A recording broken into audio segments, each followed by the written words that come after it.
Sa feedlot, ang maliit na pagkakamali sa feeding ay pwedeng magdulot ng malaking problema sa libu-libong baka. Kaya hindi sapat na marunong ka lang mag-drive.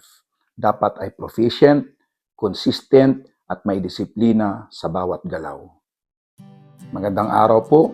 Ito po si Kabakang Arnel Corpus at buwabati po sa inyo ng isang magandang araw at nawa po ay nasa mabuti kayong kalagayan sa araw na ito at welcome sa ating Baka Alaman Special Episode 5. Ang focus natin ngayong araw mga kabaka ay tungkol sa feeding and milling crew. Ang team na gumagawa at nagdi-deliver ng feed para sa high performance cattle sa loob ng feedlot. Tulad na nabanggit ko na sa mga previous episodes po natin, ang feedlot po sa Australia ay mayroong kapasidad mula 3,000 head hanggang 60,000 heads.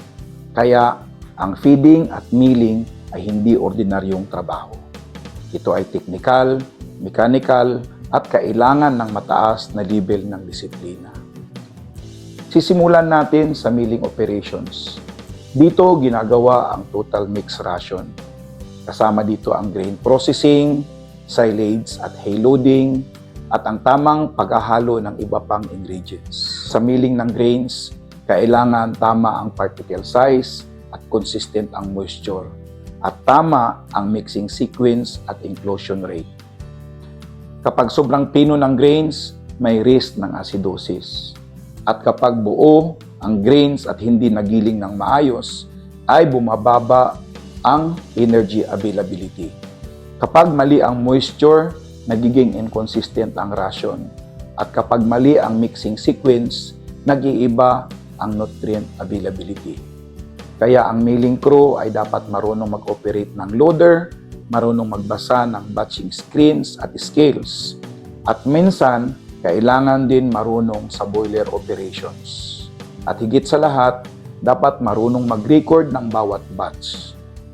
Importante rin ang mabilis na reporting kapag may equipment issue o feed inconsistency. Pagkatapos ng milling, doon papasok ang feeding crew. Sila ang nagde-deliver ng ration sa bawat pen. At dito kailangan ang mataas na proficiency sa feed trucks, loaders, at tractor-driven feed wagons. Sa malalaking feedlots, karaniwan ang ginagamit ay 10-wheeler feed truck na may mixer wagon.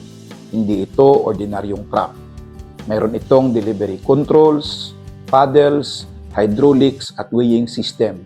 Kailangan kayang i-control ang delivery speed, ang positioning, at ang consistency ng feed distribution. Dito, madalas kailangan mong umatras ng daang metro habang nagpi-feeding. Sa ibang feedlots naman, tractor-driven ang feed wagon na gamit. Dito, kailangan ng operator ay marunong sa tractor handling, marunong sa PTO-driven mixers, marunong mag-adjust ng discharge gates, at kayang mag-maintain ng steady feed-out pattern kahit uneven ang lupa. Mahalaga din ang loader operation. Kailangan ang tamang scoop angle, tamang bucket level, at tamang pagkuha ng silage na hindi nasisira ang face ng stock. Kailangan din consistent ang timbang ng bawat scoop. Kapag hindi accurate ang loading, nagiging inconsistent ang buong ration. Ang role na ito ay heavy machinery work, kaya required ang daily pre-start checks, oil, coolant, at hydraulic monitoring, tire and belt inspection, at saka blind spot awareness, at malinaw na radio communication. Sa Australia, ang work, health, and safety ay non-negotiable.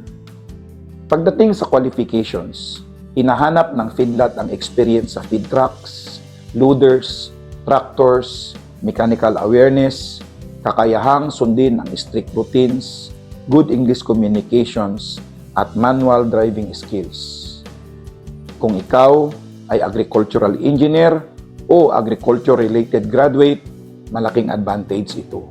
Marami sa mga principles ng feeding consistency, ration management, at operational discipline ay nakasulat din sa The Philippine Cattle Feeding Handbook. Pareho ang prinsipyong ginagamit sa mga feedlot sa Australia.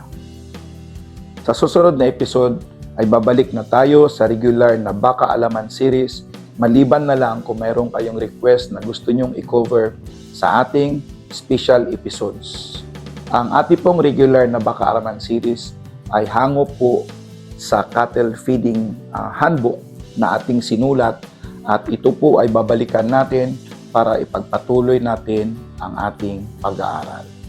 Sa muli, ito po si Kabakang Arnel Corpus, at nawa po ay may na-share ulit tayo sa episode na to, at ito ang Baka Alaman.